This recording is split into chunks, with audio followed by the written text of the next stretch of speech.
insentif. Nanti yang namanya professional respondent. Kalau di sini kan professional protester itu banyak itu kan. Termasuk juga profesional responden di beberapa daerah makin banyak nih. Jadi kalau survei itu kadang kok respondennya bisa sama terus nih. Kalau nggak cermat dilihat gitu ya. Dunia kajian opini publik itu benar-benar mendapatkan tantangan yang luar biasa. Tantangannya tidak hanya karena kita diminta ya, seakan-akan ada harapan yang sangat besar bahwa lembaga survei ataupun kajian survei itu bisa membuat prediksi, ya kan?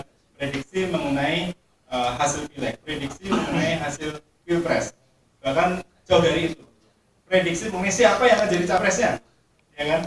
Karena sebelum ada deklarasi itu kan masih banyak itu istilahnya kebingungan di masyarakat ya, maupun si elit, apakah benar sih si A ini akan menjadi capres dari partai ini atau dari koalisi ini, jangan-jangan nanti malah yang ketua umum partainya sendiri yang jadi capresnya. Nah, seperti itu. Oleh karena itu ada banyak hal yang diharapkan oleh masyarakat. Lembaga survei ini bisa memberikan semacam guidance, informasi untuk menentukan langkah-langkah mereka. Tentu banyak hal yang tidak bisa dipenuhi, tapi paling enggak dari pengalaman selama ini lembaga-lembaga survei terutama yang kredibel itu sudah mencoba sebaik mungkin untuk mengawal proses demokrasi kemarin sebaik-baiknya. Survei opini publik ini, ya, kalau kita lihat dalam kedudukannya dalam jenis-jenis penelitian di akademik, ya, itu sebenarnya survei opini publik ini yang paling gampang. Bukan saya mengecilkan. Dalam pengertian begini, kalau Anda belajar metodologi ya,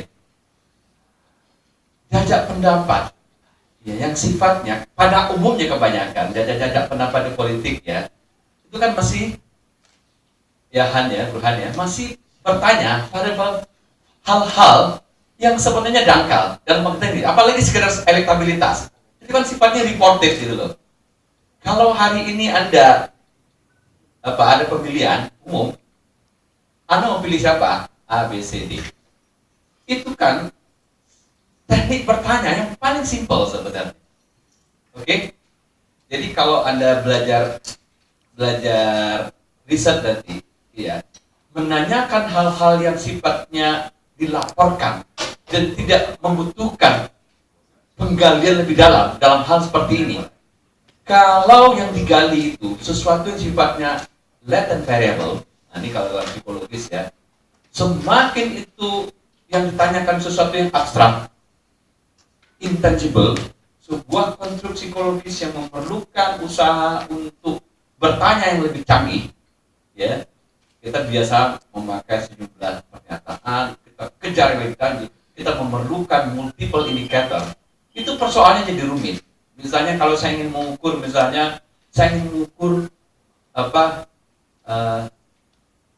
political efficacy, itu yang sifatnya intangible, atau dalam bahasa metodologi disebut dengan latent variable. Paling setelah itu agak lebih dalam, bicara misalnya semacam habit lah. Apakah Anda mengikuti berita di televisi, itu kan? Berapa berita mana yang Anda ikuti, berapa kali Anda ikuti diskusi seperti ini. Hal-hal seperti itu, secara metodologis. Questionnaire construction itu tidak rumit. Relatif mudah sebenarnya, ya. Tanpa orang harus belajar dulu misalnya namanya itu latent variable construct. Adalah karena pengukuran. Nah, kalau survei-survei sifatnya faktual tadi, ya, menanyakan variabel-variabel yang cuma survei sebenarnya. Karena kan opini kita juga survei. Belum masuk terlalu jauh kepada yang sesuatu yang sangat latent, intangible dan memerlukan ataupun perseptual, ya, itu objektivitasnya dalam pengertian untuk membuat kuesionernya simple. Kalau hasilnya salah, sudah pasti penyebabnya sampling error. Nah, jadi sebenarnya yang sangat diperlukan adalah ilmu sampel sebenarnya. Kalau Anda mengerti sampel, selamat Anda. Nah, jadi pada waktu saya bilang apa-apalah. Jadi semakin banyak orang. Jadi artinya gini, ada kita kalau dibilang ini ada liberalisasi itu, kita agak liberal lah, Pak. Ya, datang-datanglah, begini itu. Tapi kesini, saya mulai mempertanyakan sikap saya, kayaknya salah kita liberal ini. Sekarang kita perlu pengetatan, betul. Jadi nggak boleh sembarang orang masuk ke riset itu. Karena artinya apa? Hal-hal yang fundamental pun dia nggak ngerti. Ini kan parah ini. Artinya mungkin membuat atau yang lain, mungkin faktor yang lain juga bisa masalah integritas kan. Memang dari awalnya memang preman, ya, orang gila, penjahat, maling, whatever namanya, orang berkarakter buruk, memang ingin cari makan di situ ya, dia terima bayaran kiri kanan, terus dia manipulasi seenak-enaknya. Mumpung ini kita bersikap lunak, Bapak Presiden gitu loh.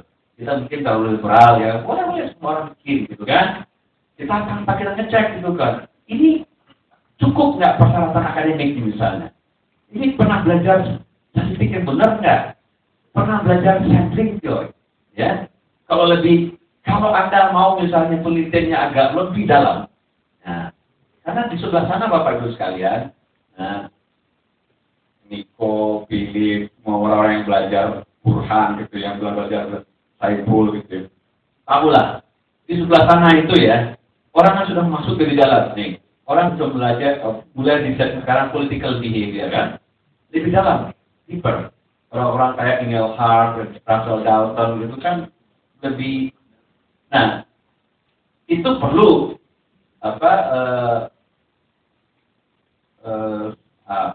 belajar measurement, belajar teknik instrumen, belajar psikometri lebih dalam. Karena statistiknya lebih jelimet dan banyak prosedur-prosedur untuk memvalidate alat-alat ukur itu, karena yang diukur lebih intangible, masuk lebih dalam.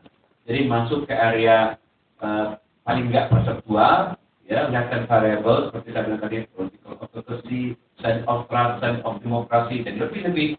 Kalau di kita kan yang laku di publik itu kan paling yang nakal-nakal gitu kan, elektabilitas kan. Kita hari ini siapa yang Anda pilih jadi presiden, siapa partai yang Anda pilih, masih faktual. Berapa kali Anda ikut ini, apa karena bagaimana media habit Anda, paling seperti itulah. Kita jarang saya lihat penelitian dari survei, kecuali mungkin orang-orang yang bikin tesis dan disertasi kali ya. Tapi kalau di sana kan lazim gitu loh, lembaga survei, ya kalau Anda lihat juga National Election Studies Amerika itu lengkap dia semua. Banyak kasus-kasus kericuan ini, banyak survei yang dilakukan asal-asalan, banyak yang juga dilakukan karena ada niat buruk dan seterusnya. Kayaknya kita perlu lebih ketat. Nah, ini mungkin asosiasi, saya pikir kita perlu diskusikan ini, bagaimana harusnya asosiasi ini, ya artinya nggak mungkin kita bersikap liberal lagi nih, dan terlalu toleran. Gitu. Jadi perlu pengetatan, saya pikir. Jadi kita kan masyarakat yang senang formal legalistik kan. Nanti ada orang bilang, wah apa hak Anda mengeluarkan sertifikat? Nah, siapa yang paling berwenang secara legal formal mengeluarkan itu? Jadi ya, itu juga pertanyaannya nanti. Ini kita harus pikirkan gitu. Saya cuma ingin. Hamdi ini adalah tim MK sebenarnya. Jadi ya karena pengalaman kemarin quick count ada variasi hasil, kemudian untuk mengetahui mana yang kira-kira kerja benar dan kira-kira nggak kerja itu ya yang melakukan proses seperti di MK itu adalah Prof. Hamdi bersama dengan teman-temannya. Berapa orang waktu itu Prof? Ya, 5 ya? Iya, 5 Sulaiman, kalau di MK kan 9 Sulaiman. Saya cerita flashback aja ke belakang karena barangkali termasuk generasi awal yang terjun ke dunia survei pada era reformasi. Jadi saya tidak berbicara mengenai era sebelum reformasi. Dulu tahun 2003, 2004 waktu pertama kali survei, lembaga survei itu aktif memotret opini publik, lalu kemudian membuat publikasi, lalu presentasi kepada partai politik, kepada calon presiden, kepada media massa. Waktu itu suasananya adalah suasana ketidakpercayaan. Jadi saya ingat banyak orang yang nggak percaya, menganggap suatu hal yang mustahil, bahwa bertanya kepada 1.200 orang itu bisa menggambarkan opini 100 juta, 140 juta pemilih. Yang tidak percaya itu bukan cuma media atau partai politik atau calon presiden. Kalau partai atau calon presiden kan nggak percaya juga itu biasa ya. Partai politik itu atau calon presiden itu kalau nggak percaya itu dua macam. Pertama nggak percaya karena nggak ngerti, yang kedua nggak percaya karena politis kan. Ya jangankan hasil survei, mau hasil pemilu aja dibantah kok sama dia. Gimana? Nyindir. Jadi kalau namanya politisi itu ya yes, apa sih yang nggak bisa dibantah ya sama dia. Di Indonesia ini orang politisi itu cuma nggak berani bantah bahwa Tuhan itu ada, itu aja yang dia berani bantah. Kalau yang lain dia everything under the sun dia bisa bantah. Cuman saya belum dengar ada politisi kita apalagi pimpinan pemerintahan yang berani menyatakan bahwa Tuhan itu tidak ada. Saya belum pernah dengar. Jadi semua dibantah. Tapi yang unik sekali lagi bukan cuma politisi atau calon presiden, bahkan dosen atau doktor lulusan Amerika pun waktu itu saya nggak sebut namanya, usah sebut namanya. Hah? Inisialnya SS ya, SS. Ya. Inisialnya SS, nanti saya bisikin. Nah, tapi jangan ditulis, nanti marah SS. Setiap orang yang inisialnya SS nanti marah pula nanti kan. Bahkan dia mengatakan, survei itu nggak mungkin. Saya kaget karena beliau itu sekolahnya di Amerika yang sudah terbiasa dengan publikasi hasil survei. Jadi dan dia dokter pula kan begitu. Jadi sebegitu tidak dipercayanya mekanisme survei itu, maka kemudian ya apa dulu dokter ilmu politik. Nanti saya kalau kasih tahu orangnya dan dia sekolah di mana kaget juga itu lebih makin kaget lagi. Tapi ya memang pertama itu barang baru ya. Terus terang waktu itu di mana peluang setiap anggota populasi untuk terpilih sebagai responden itu sama besar. Jadi kalau orang yang tinggal di Jakarta ini jumlah katakanlah dewasanya 17 tahun ke atas yang sudah punya KTP itu 5 juta, maka setiap orang di Jakarta ini peluang untuk terpilih sebagai responden itu ada 1/5 juta. Jadi metode acak adalah metode yang bisa mengakomodasi peluang setiap orang itu adalah 1/5 juta. Nah kalau dalam statistik kan selalu, dalam sampling itu kan ada, secara sederhana ada dua macam, ada statistik yang random, ada yang purposif ya, atau non random ya. Nah itu yang dilakukan oleh teman yang pertama tadi itu adalah metode yang purposif sebetulnya.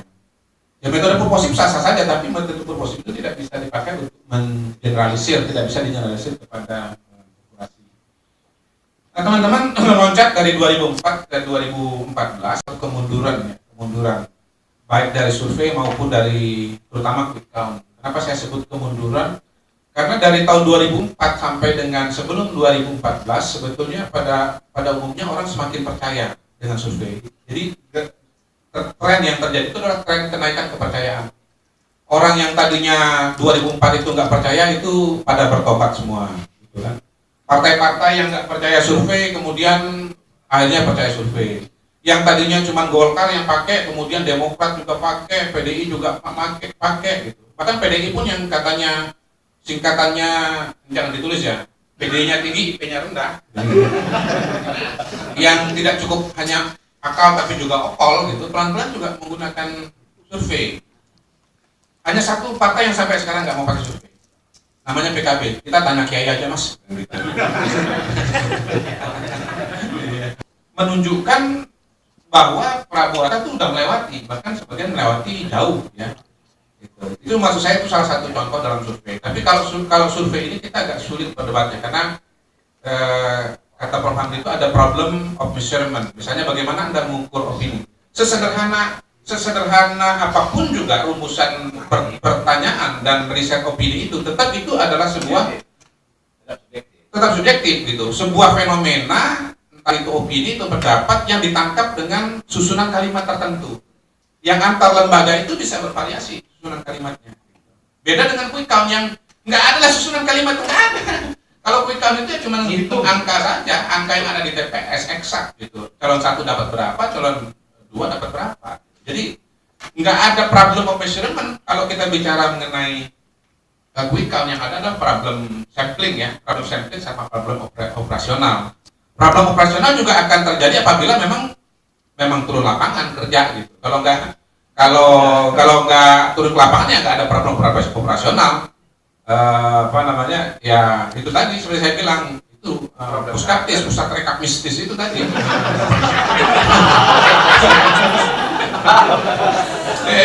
Itu ya.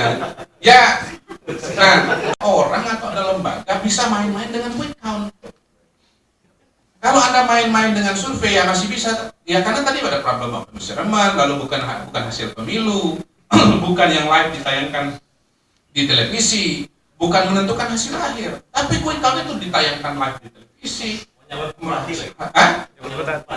Mau hasil akhir, intinya tanggung jawab Anda itu besar. Istilahnya begini, ada dua jenis resiko kalau Anda main-main dengan quick count. Resiko pertama adalah Anda muncul di TV, muka Anda kelihatan, Anda di tengah jalan di pinggir truk, ditonjok orang. Tapi itu resiko yang saya nggak peduli, itu resiko Anda sendiri gitu. Yang bahaya adalah resiko orang kemudian menjadi fanatik, kemudian menjadi emosi karena merasa calonnya menang tapi dikalahkan. Ya saya kayak kemarin tuh, saya juga nggak bayangkan ada 3 Unimog itu bisa nerobos ke dalam mau ke MK itu, kan sayang juga Unimog 3 itu kan, maksud saya gitu loh. Jadi main-main gitu. Jadi saya nggak membayangkan bahwa itu bisa terjadi, karena kalau Anda main-main dengan itu, Anda bisa ditelusuri dengan gampang. Anda TPS-nya di mana, sampelnya di mana, hasil di TPS itu berapa, tim Anda ada berapa. Dari logika awal itu sudah, kalau lu aneh itu udah kelihatan. Gitu. Ya misalnya satu orang pegang 2 TPS, kayaknya kalau dia betul-betul samplingnya random itu kayaknya nggak mungkin, kecuali Superman ya. Karena TPS-nya kan berjauhan gitu. Apalagi kemudian budgetnya 3 kali ngomong 3 kali beda ya. Nggak ada cerita gitu loh. Tapi saya nggak heran, saya pernah didiskusi soalnya sama yang bersangkutan gitu. Ya sekitar 1 jam diskusi, dia merevisi jumlah responden per desa itu 3 kali dia revisi. Jadi jumlah responden Anda berapa per desa? Ya kira-kira 2 lah gitu ya. Terus kemudian, tapi bisa juga 3. Terus oke, ini jumlah, dia kan kasih presentasi gitu, maksudnya sama orang sebelah, terus saya lihat gitu. Oke, jumlah TPS Anda kan sekian-sekian, jumlah responden Anda sekian-sekian, desanya sekian-sekian. Saya bagi waktu itu angkanya berapa ya? 4,5%, 4,5 apa gitu ya. Jadi per TPS, per desa itu jumlah responden 4,5. Oh, bisa separuh orangnya sebenarnya. Jadi dari situ aja sebetulnya udah ketahuan kalau nggak benar gitu. Nah sekarang menurut saya begini, sebetulnya kita juga nggak bisa berpaku kepada soal kompetensi, gitu. Karena dari 2 lembaga yang kemarin hasilnya itu beda, itu satu oke lah kita katakan dia memang misalnya dia nggak paham metodologi yang benar begitu ya. Mistis tadi, pusat rekap mistis tadi itu. Ilmunya lain lah sebetulnya, salah aplikasi dia, salah bidang. Tapi yang satu teman lagi itu orang yang menurut saya paham metodologi. Sebelumnya ya pernah sama-sama, kemudian pernah juga di beberapa tempat melakukan quick count, benar-benar saja begitu, belum pernah aneh, tapi kali ini juga bisa aneh. Gitu. Jadi soal sertifikat itu juga bahaya. Gitu.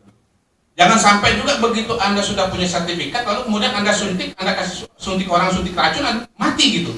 Oh nggak apa-apa Pak, dia sudah pegang sertifikat.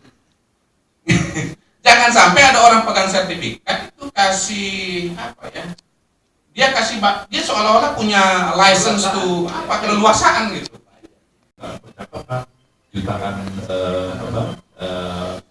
orang ya, yang kemudian dianalisa hasilnya. Nah contoh yang sederhana adalah ketika terjadi flu burung ya. Waktu itu ada kasus flu burung. Kasus flu burung ini terjadi kemudian WHO mencoba untuk mengetahui wabahnya ini ada di mana. Ada satu daerah yang sudah ada gejala flu burung. Nah kemudian ketika ada gejala itu, WHO bilang tolong dikumpulkan datanya dari daerah itu. Apakah ini jadi wabah atau hanya insiden-insiden terisolir ya, hanya 2-3 orang atau betul-betul sedang mewabah. Data dikumpulkan dari daerah itu, masuklah ke klinik-klinik, kemudian dikumpulkan lagi, masuk ke rumah sakit, dari rumah sakit masuk ke pemerintah kirim lagi ke PBB, dari PBB masuklah ke kantor WHO. Pada saat tiba di WHO, sudah menjadi wabah. Kenapa? Karena too late, terlambat. Ya. Nah, kemudian WHO bilang, gimana caranya supaya kita bisa tahu suatu wabah sebelum dia muncul? Nah, tiba-tiba datanglah Google. Nah, Google datang kepada WHO. Dia bilang begini, kami punya data, tapi data ini tidak terstruktur. Cuma data yang kita sebut big data. Kalau rajanya big data di dunia itu ya Google ya. Terus dia bilang, ketika wabah itu terjadi di daerah situ, di negara itu, kami sudah tahu. Lah, bagaimana Anda bisa tahu? Apa Anda lakukan survei? Nah, enggak sih, kami dapat data itu karena di negara itu tiba-tiba terjadi peningkatan orang mencari informasi tentang masalah pernapasan. Jadi terbayang ya, jadi ketika terjadi spike orang, ini anak saya kok begini, demam ya, oh ini om saya sakit ini, mereka mulai cari di Google, masuk rumah sakit dan nyari di Google informasi ini ya. Ketika terjadi itu, akhirnya orang bisa identifikasi. Nah, jadi pada saat itu ingin dicek oleh Politika.web siapa calon atau kandidat wakil presiden Jokowi ya, di antara orang-orang ini. Dan ternyata karena keywordnya berkaitan ekonomi, pemerintahan dan sebagainya, nama itu muncul tahun lalu. Ya. Perlu ditanya, wah mungkin untung-untungan kali, kebetulan kali ya. Itu juga. Tapi Politika.web sejak pertama kali diuji coba itu di Pilkada DKI. Ya, pertama kali. Dan waktu itulah pertama kali kami kenal dengan Pak Jokowi. Pak Jokowi pun bingung gitu, kok itu bisa dari percakapan sosial media. Nah, tapi apakah baru dibikin ini algoritma ini? Enggak, sebelumnya sudah dipakai untuk BNI, Mandiri, BCA, ya, Telkomsel, Indosat, semua telco lah, Excel, semua udah pakai algoritma ini untuk kebutuhan bisnis. Tapi untuk kebutuhan sosial, untuk kebutuhan politik belum. Gitu. Jadi ini pertama kali kami menggunakan ini, tapi sudah ada beberapa perusahaan-perusahaan yang mencoba menggunakan algoritma seperti ini. Ya, gitu-nya. Nah ini waktu dirilis Politika.web pada tanggal 6 Juli 2014. Jadi bagaimana caranya Politika.web menguji coba algoritmanya? Saya bilang dengan Pak Yose, saya bilang sebelum quick count harus bikin press release. Jadi kalau mau dicek, kita ada yang namanya digital footprint. Kita nggak bisa bohongin diri kita sendiri. Silakan nanti di Google, tanggal berapa dia rilis Politika.web, tanggal berapa ada quick count, ya, nanti bisa dibandingkan. Dan selalu rilisnya itu sebelum quick count kita bikin. Dari 12 ada pilkada, pileg, pilpres, itu dari 12 10 kita akurat, 2 kita gagal. Sumatera Utara, satu lagi di yang terjadi seperti ini percakapan. Nah, waktu itu Pak Jokowi sempat telepon saya, Pak Sony, itu Politika.web itu bagaimana dengan akun-akun yang palsu? Ya, ada akun-akun bot, akun-akun palsu. Saya bilang, Pak, kalau yang itu sudah di screening, Pak, itu nggak ada masalah. Ya, jadi yang ditangkap oleh Politika.web adalah murni orang, kalau orang sudah menggunakan skrip, ya ada dia berulang gitu ya, Jokowi atau Prabowo, itu langsung di sistem disingkirkan, ya, di blok. Jadi ini sudah di esensinya. Kalau ditanya seberapa akurasinya, kira-kira 80% sudah ini, tapi beberapa memang akun-akun ini bisa lolos ya, tapi sebagian besar tidak. Dan di sini kita bisa lihat ya, debat 9 Juni, lihat yang terjadi, ini sempat waktu 9 Juni itu, debat pertama, selisihnya sedikit lama-lama makin besar ya. Ini kalau dibayangkan bukan ini snapshotnya ya, sebenarnya itu dia real time. Ya, jadi ini misalnya konser salam 2 jari, hashtagnya Jokowi 9 Juli, efeknya apa? Kita lihat.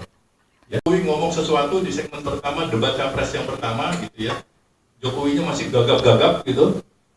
Dia rendah nih percakapannya. Ya. Ketika Jokowi mulai makin yakin, Prabowo-nya atau Pak Hattanya salah ngomong atau apa, dia naik. Real time. Kalau tanya gitu kok istimewa banget. Kalau di Amerika sudah biasa. Ketika orang nonton acara TV, dia suka dengan acaranya, dia komentarin adegannya gitu ya. Itu digunakan untuk mengukur. Ya. Nah ini tadi saya mau ingin sharing sedikit. Kemarin ini saya ada rapat kebetulan untuk kebutuhan segmen 1, dilihat dari sentimennya. Ya, sentimennya Jokowi misalnya positif, negatif dan sebagainya. Dan Bapak Ibu sekalian, kalau Pak Jokowi itu sangat concern dengan sosial media, mungkin sebagian besar udah tahu ya. Setiap acara debat gitu ya, telepon, bagaimana tadi hasilnya gitu ya. Pak, yang ini bagus Pak, yang ini bagus, bisa langsung kita bisa lihat. Gitu ya. Ketika yang paling buruk itu ketika Pak Pak JK sakit ya, waktu itu langsung dilarikan ke rumah sakit. Nah itu di blog langsung kelihatan di Twitter, itu kelihatan. Tapi ketika Pak tahu dan sebagainya, puas langsung. Nah itu bunuh diri gitu ya. Oke, berikutnya. Nah ini kemudian ada konsep misalnya hashtag akhirnya milih Jokowi.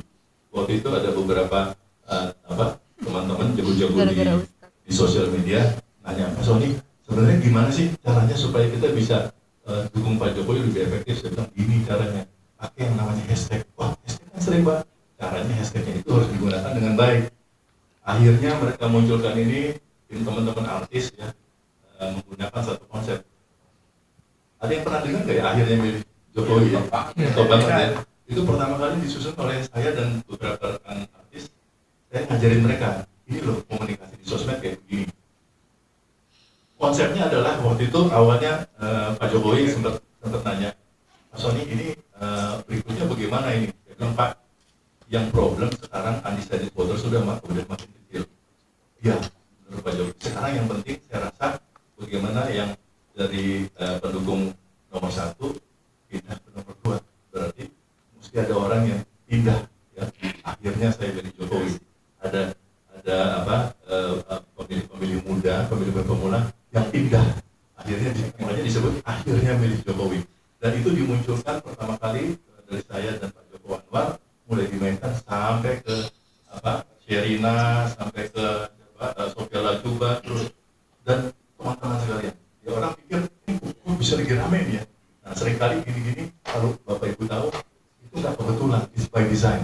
Ya, kalau kita paham sosial media itu by design. Makanya kalau orang mau curang di sosial media, kami bisa tahu kalau ada orang yang mau jadi menteri, dia bikin dirinya populer di sosial media, diukur dengan algoritma yang ngawur,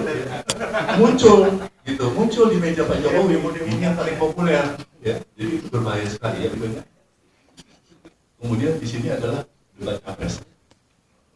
Orang selalu bilang, wah kampanye yang paling dahsyat dari Pak Jokowi adalah konser salam 2 jari di GBK. Sebenarnya tidak.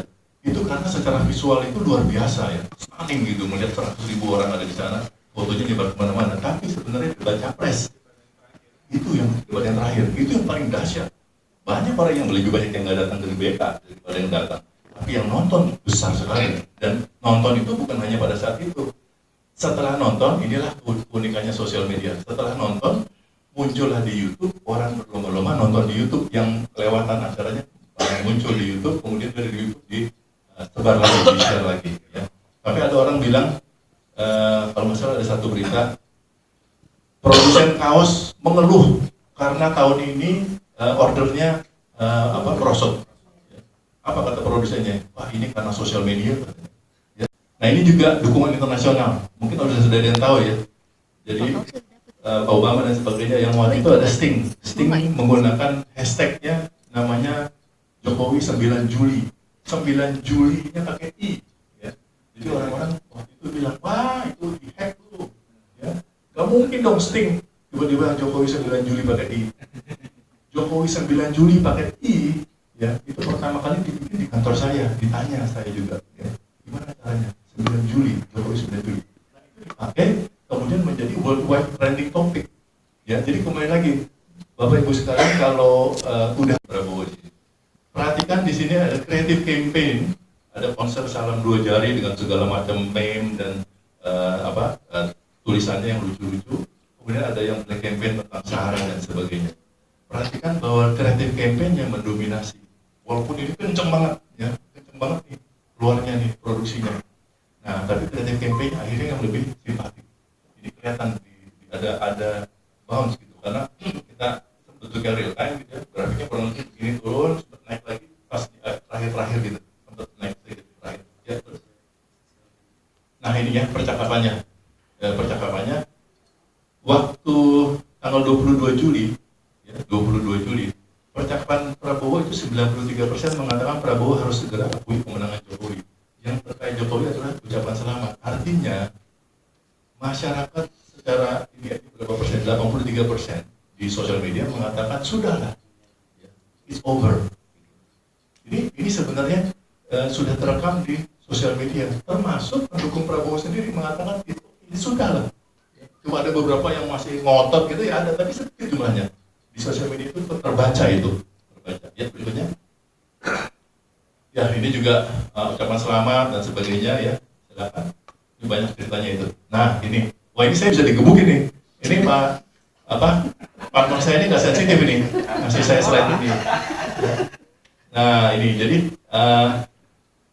dia mau promosi politik KW maksudnya akurat gitu Pak. Tapi nyebut-nyebut yang lain ini ngeri juga ini. Lewatin aja. Ya, sistem seperti ini dan karena mereka tahu Pak Jokowi percaya sekali dengan sosmed. Dan problemnya adalah ketika sosmed itu dipercaya, sekarang kemudian disalahgunakan oleh beberapa pihak untuk mau jadi menteri, ini bahaya. Oke, berikutnya. Ya, oke. Jadi penutup aja. Sosial media dapat membantu membantu seorang presiden sebetulnya ya. Dia untuk dengar sebenarnya ini juga menarik. Pak Jokowi itu kan suka belusukan. Sebenarnya belusukan tuh konsepnya apa sih? Konsepnya kan bukan jalannya, tapi mendengarkannya, to listen ya. Nah, kalau mendengarkan berarti di sini sebetulnya di pemerintahan yang baru Persepri ini punya peran yang sangat penting untuk bisa membantu presiden mendengarkan suara masyarakat dari seluruh Indonesia. Nah, saya berkesempatan dalam beberapa rapat enaknya ini tidak kemudian berakhir secepat zaman batu itu lah. Kita bisa memperbaiki. Oke, saya akan memberikan kesempatan buat rekan-rekan untuk bertanya. Ya saya kira tuh harakirinya udah jelas lah, kita bilang bahwa kleptokrasi. Dan yang kedua adalah salam dua jari. Nah, jadi salam dua jari ini ada dua konteks. Satu adalah kurang lebih ya 80.000 sampai 100.000 orang di GBK dan orang yang mempercakapkan di sosial media. Kalau debat capres itu memang tidak ada offline-nya, gitu. Tapi semuanya sifatnya online dari TV kemudian turun ke YouTube, turun ke suatu kalimat misalnya ya, suatu kalimat waktu di zaman kampanye DKI ada kalimatnya dukung Foke. Dukung Foke berarti Foke sentimennya positif, dukung kata dukung. Tapi ketika dukung Foke menjadi mantan gubernur, nah ya, jadi dukungnya positif, mantan itu sebenarnya netral gitu. Tapi dukung nah jadi algoritma itu jadi dia belajar akhirnya dukung sebagai mantan artinya negatif. Nah si coverage-nya lebih luas ketimbang konsep salam dua jari. Nah, setidaknya kalau dari survei terakhir saya di indikator politik Indonesia itu akhir Juni, ketika selisih tinggal 0,6%. Kan kalau pakai ini sedikit sebelum saya masuk ke situ, bedanya kalau saya nggak tahu di konteks kan kita bisa lihat mana faktor yang paling menjelaskan dari elektabilitas. Nah, survei kan pakai sampling. Kalau datanya Mas Sony ini kan bukan survei, ini populasi ini ya. Jadi semua percakapan kan dihimpun. Jadi itu jelas beda antara survei yang pakai zaman batu tadi sama ini dihimpun semua gitu ya. Nah, di data akhir Juni itu ada 3 setelah kita korelasi gitu ya, bivariat maupun multivariat yang paling menjelaskan kenaikan elektabilitas Prabowo dan penurunan elektabilitas Jokowi. Data kita kebetulan sampai tanggal 26 Juni. Ya saya kira sampai sekarang ini sama-sama melengkapi ya. Tapi kalau bicara persoalan tadi, kalau saya sebetulnya lebih bukan, mungkin karena survei kami yang terakhir itu sampai dengan Juni ya pertengahan, jadi saya nggak lihat-lihat di akhir. Kalau pertanyaan saya sebetulnya, kalau pakai data yang kita punya, pertanyaannya adalah kenapa sebetulnya bukan Jokowi menang, tapi kenapa Prabowo stagnan. Jadi Prabowo itu kan sebetulnya mengalami percepatan kenaikan, tapi kok last minute itu kira-kira 2 minggu terakhir ini seperti berhenti. Nah Jokowi juga turunnya juga seperti berhenti. Nah apa yang membuat berhentinya itu? Mei tahun 2013 hampir setiap bulan, bahkan dalam bulan-bulan tertentu kita survei itu sampai 3 kali karena selain survei rutin public center, kita juga kemarin dapat order dari komite konvensi gitu kan ya, jadi kita bisa pakai juga klien dari tempat lain gitu. Nah jujur saja sebenarnya survei kita yang terakhir itu sudah menunjukkan kesalib angkanya, cuman kesalibnya itu kalau kita lihat itu dikompensasi dengan meningkatnya mereka yang bilang undecided yang belum menyatakan pilihan. Dan Dan kita memang menyadari betul di bawah itu aura dan juga nuansa intimidasi, ketakutan itu sangat kuat. Jadi kita sebagai peneliti tentu tidak bisa memaksa responden untuk menjawab. Kalau mereka memang takut ya sudah, mana lagi itu kan harus kita terima informasinya, ya kan, karena kita kan menangkap persepsi mereka ini. Sehingga ketika survei terakhir yang kita adakan tanggal 1 sampai tanggal 3 Juli, kemudian data mulai masuk tanggal 4, tanggal 5 ada kedua jari, tanggal 5 saya sudah olah, kemudian saya sampaikan ke beberapa orang, semua pada bingung, wah ini kalau bicaranya balik ini gitu kan, balik itu maksudnya yang oportunis, pragmatis pasti kemudian akan langsung lari ke pihak yang dianggap akan menang, para pendonor dan segala macam, para bohir dan segala macam mungkin juga akan membalik. Nah ini kan repot ini. Apa guys? Saya ajak ke Jogja, ke mana-mana, ketemu beberapa orang, dia nggak kenal orang ini siapa dan dia nggak tahu konteks politik di Indonesia. Tapi begitu selesai dia langsung bisa bilang, ya tadi pasti orang yang Prabowo atau pendukungnya Prabowo. Kalau nyebut cara Prabowo cepat lancar. Tapi yang nyebut Jokowi itu ada reluctant, ada. Ini orang luar, perspektif orang luar, dan kalau kita sendiri kadang nggak begitu karena udah sensitivitasnya agak berkurang, nggak begitu ngerti, nggak begitu merasakan. Nah, aura yang angka itu kelihatan sudah berbalik, kita juga untuk berpegang pada keyakinan empirik kita. Karena kita lihat cause and effect, ini kajian kuantitatif, kita bisa lihat dari tadi Mas Burhan mengajari kita analisa multivariat dan segala macam tadi, kita ketahuan sebenarnya bahwa ini ada potensi kemenangan itu masih ada di kubu nomor 2 misalnya di kubu Pak Jokowi JK. Cuman memang angka survei itu menyatakan bahwa sekarang udah kelewatan, tapi yang sudah tertarik, tapi yang undecidednya justru meningkat. Dan ternyata itu terkonfirmasi ketika hasil kemarin menyatakan bahwa angka itu terjadi. Lebih banyak mendengar gitu ya. Nah, ketika terakhir itu yang kita lihat ini dari sisi sosial media, waktu Pak Jokowi balik dari umroh ya kalau nggak salah, nah Pak Jokowi juga tanya juga itu gimana itu kok apa yang terjadi sekarang? Nah saya bilang Pak, ini terjadi rebound Pak, saya bilang itu. Nah, gimana itu Pak soal penjelasannya? Saya bilang Pak, kalau dilihat dari percakapannya, orang mulai tidak percaya dengan fitnah itu. Karena lama-lama orang itu mulai, karena terus menerus ya, fitnahnya itu non-stop gitu.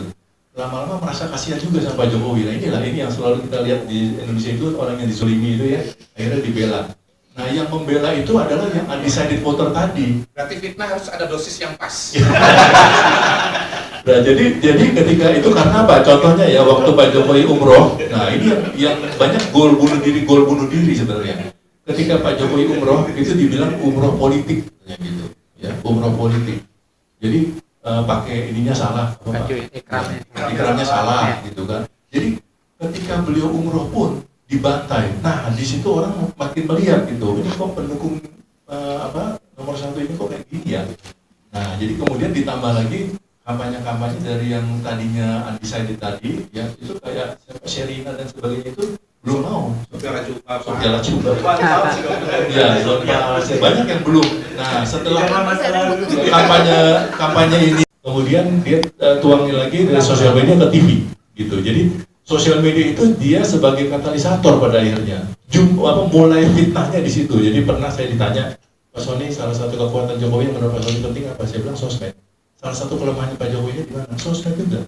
Karena di situlah mulai fitnahnya. Ya kalau tahu Bapak Ibu pernah lihat yang iklan meninggal ya, turut berduka cita. Mulainya dari mana? Dari sosmed. Karena anybody ya, semua orang bisa bikin fitnah di sosmed. Nah, tapi pada saat yang bersamaan, pada waktu yang tepat, last minute dia naik lagi sedikit. Dan di Politika Wave kelihatan grafiknya dia ada rebound. Kira-kira gitu Pak. Semua itu saya dasarkan pada tentu data dari berbagai data. Data dari teman-teman, data dari saya sendiri. Dan sejak orang kan banyak cemas ya. Pendukung Jokowi JK adalah cemas. Gimana nih? Enggak naik 5347. Nah, ini secara spekulatif saja itu didasarkan pada beberapa hasil survei, ya, yang kemudian dihitung-hitung, disimulasikan ini bergerak di sini, stuck di sini, ini bergerak di sini, lalu ditambah dengan hasil kualitatif atau observasi pada daerah-daerah. Ya, kira-kira begitu lah. Bisa dicek.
Jadi kategorinya misterius data. Tapi memang begini, beberapa survei yang terakhir-terakhir itu kan keluar.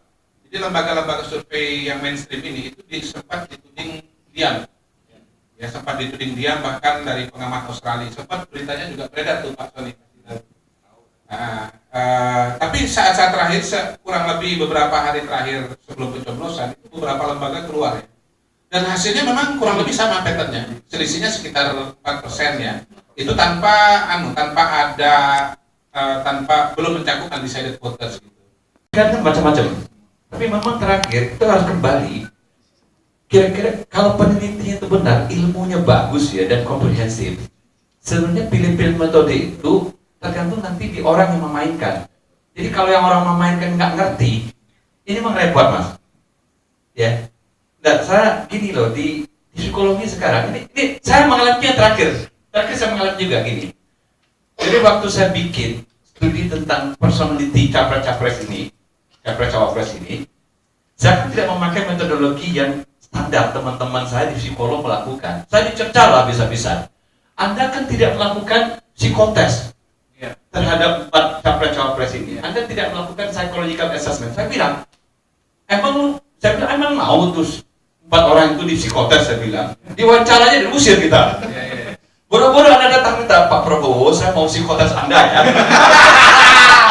Pak Jokowi, saya mau psikotes Anda ya. Saya mau tahu personality Anda, kepribadian Anda. Saya bilang, buanglah jauh-jauh pemikiran seperti itu, saya bilang. Jadi, ya, di psikologi sekarang, ada orang namanya Sam Gosling. Itu sekarang meninggalkan studi personality memakai alat tes itu. Karena dia bilang nggak mungkin orang dites. Apalagi orang-orang terkenal tuh nggak mau dites, selebritis dan semuanya gitu. Tapi kita tetap perlu tahu ini personality dia siapa, gimana. Terutama publik dan selebritas, orang-orang top itu ya. Dan saya sudah bilang kita bisa memanfaatkan big data tadi Pak. Jumlahnya data itu ribuan. Ya setiap orang kan kalau selebritis ya hidup dia kan di soal publik. Artinya ada media, ada fotografer, dan dia juga kadang-kadang kalau dia sering berujar kan. Jadi banyak data-data tag dia itu bisa kita tracking. Ya, dan saya bilang itu yang saya lakukan. Jadi data-data wawancara dia, tingkah laku dia, ucapan dia, semua gerak-gerik politiknya can be recorded dan menjadi big data. Ada dua metode ya. Konvergensinya ketemu di titik yang sama. Ini yang membedakan bagi kita. Dan makin saya berpikir sekarang, tapi tadi belum selesai ya. Itu secara lebih mendalam lagi, orang yang terpilih menjadi sampel atau responden itu dimasukkan ke MRI, di scan otaknya. Pasti nggak bisa, Prabowo nggak mau, Jokowi Nah, nggak mau. ini respondennya itu di scan otaknya dengan MRI, dan pada waktu di scan itu diberikan stimulasi tertentu yang mencerminkan atau yang ada asosiasinya dengan pilihan politik. Jadi misalnya begini, kaum politik itu kan selalu ada warnanya, ya kan? Kemarin ada koalisi merah putih, ada koalisi apa, ada partai kalau Golkar kuning, ada asosiasi yang sangat kuat. Jadi responden ini dimasukkan ke MRI, dikasih stimulasi misalnya warna kuning, respon di otaknya bagaimana? Respon secara bukan genetik, tapi secara biologisnya, secara kimiawinya bagaimana?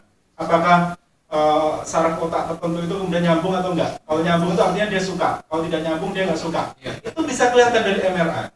Kemudian kalau misalnya dikasih kata tertentu di dalam MRI itu, misalnya sebutin Jokowi. Ya, begitu ada kata Prabowo dia langsung sarafnya semua turun. Wah, berarti takut. Kalau misalnya kemudian sebutin tadi itu, misalnya bukan, kalau Bang Bedari yang di scan di MRI sebutin, langsung berdiri semua. Nah ini respon secara apa? Pak Sony, kita semua selalu terbuka. Nanti Perspektif juga akan membuat program-program seperti ini, diskusi seperti ini supaya kita bisa exchange of ideas, exchange of knowledge. Karena hari ini saya belajar banyak sekali dari Pak Sony. Baik, tanpa berpanjang lebar, saya akan menutup acara diskusi sini. Saya ucapkan terima kasih kepada Pak Sony Subrata dari Politika Audit, Profesor Hamdi Muluk dari Dewan Etik, Muhammad Kudari dari Wakil Ketua Umum, Bang Andrina Ustaniago, ada juga Bang Burhanuddin Mutadi, Sekretaris Dewan Etik, ada juga Bu Aci, Bendahara, tadi ada Pak Yunarto, Sekjen Persepi, dan pengurus serta anggota Persepi lainnya. Harapan kita mudah-mudahan semakin banyak anggota Persepi supaya kita juga bisa ikut menata republik ini dari profesi survei kita. Terima kasih, sampai berjumpa kembali.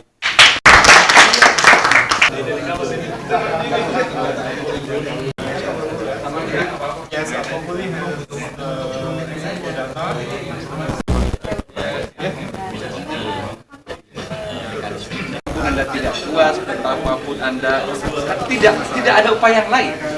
Jelas kan bahwa hasil ini final menunjukkan artinya apa? Secara rasional tidak ada lagi dua satu.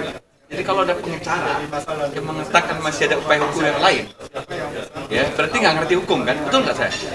Saya nggak ada hukum nih, tapi saya berani mengatakan begitu kan? Kalau ada yang ya, harusnya pengacara bilang dong, Pak, upaya hukum tidak ada lagi. Ya nggak?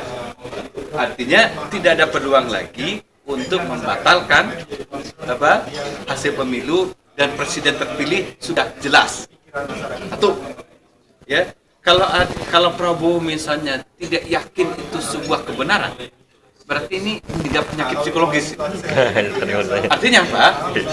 Dia tidak percaya mengakui realitas kebenaran kan? Ini kan persoalan ini, ya. Orang terus-terusan menyangkal sebuah realitas yang sudah terang benderang di depan matanya, jadi maksudnya kan ini persoalan psikologis. Itu yang Anda bilang delusi. Jadi orang tidak mulai bisa membedakan yang mana yang realitas yang benar, yang mana orang terus-terusan percaya dengan realitas yang ada di kepalanya. Apa realitas yang ada di kepalanya itu? Ini pemilu curang, ya kan ya? Bahkan MK pun tidak mengabulkan tuntutan dia tidak percaya MK berperilaku benar. Artinya apa? Itu kan realitas yang dia mau tolak kan? Dan dia hanya percaya realitas yang ada di kepalanya atau realitas-realitas palsu yang disodorkan oleh orang sekelilingnya yang saya katakan seharusnya mengerti hukum, ya. Dan dia tidak bisa meyakinkan Prabowo, Pak, secara hukum tidak ada lagi. Kan begitu kan? Ya enggak? Hari ini apa komentar? Dia bilang NK enggak ini. Semalam dia bilang enggak. Kan malam kan cuma timnya ya, tapi rumah sakit gitu. Ya, kita lihat nanti ya. Diserahkan sama tim hukum. Iya, artinya apa? Apa nggak ngerti bahwa upaya hukum tidak ada lagi. Jadi kepercayaan ya itu salah alamat, ya. Semua orang di Republik ini bilang begitu kan? Nggak hanya saya, cuma sebenarnya adalah bukan ahli hukum, tapi akhirnya saya mencoba belajar hukum juga. Bisa bukan hukum sih. Iya, tidak ada lagi. Pak.